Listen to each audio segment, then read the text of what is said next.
Go Raptors, go! I have always been a Raptors girl ever since I came to Canada about 20 years ago. I still remember the games that Vince Carter took us to. I've never been there because I was young. We had no money. We couldn't afford to go to a Raptors game, but I was watching it at home.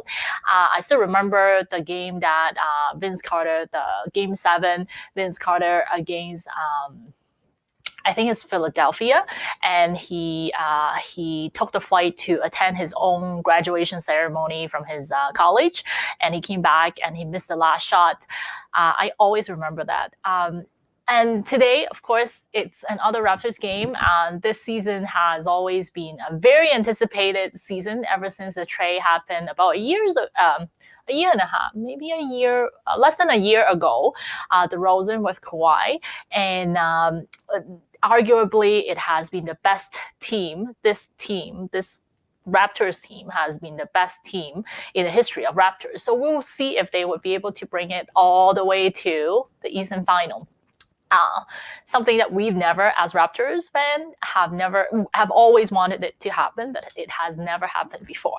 So we'll see how it goes. I don't know if I get a chance to go tonight, but we're still debating. But we'll see soon as well. Okay, let's get back to today's topic, car expense deduction. Car expense deduction, we talk about how capital costs, we talk about a little bit about the difference between lease deduction versus when you purchase a car. The difference in terms of the tax deduction.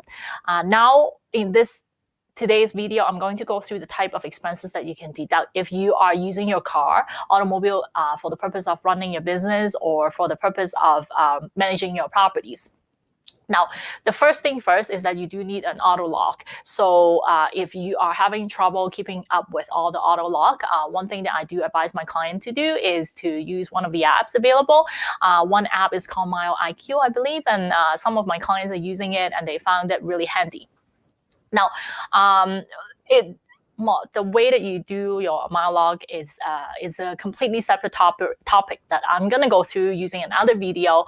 But today I'm going to focus on what can be deductible under automobile expenses, assuming you're using it for employment expenses, business, running your business or managing your properties.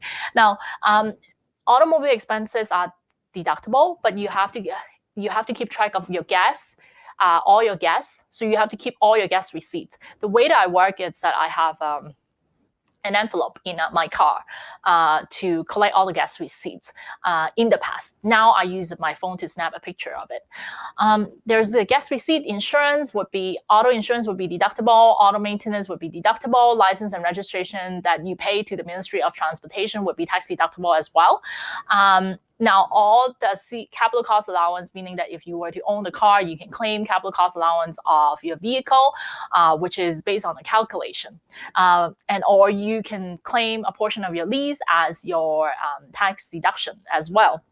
Now, all these add up together. In my example, I'm using $20,000 in total. Now you need to have an auto lock. Why do you need to have an auto lock? Because then that determines how much of the $20,000 is tax deductible. You can never say that the car is 100% used for business unless it's a truck and you have a second or third car in your family. It's hard to argue that a particular car is used 100% for business purpose. So there is always some sort of personal use component to it. And that's the reason why you need to track your mileage. Let's say for the full year, you've driven to manage your business for about 80%.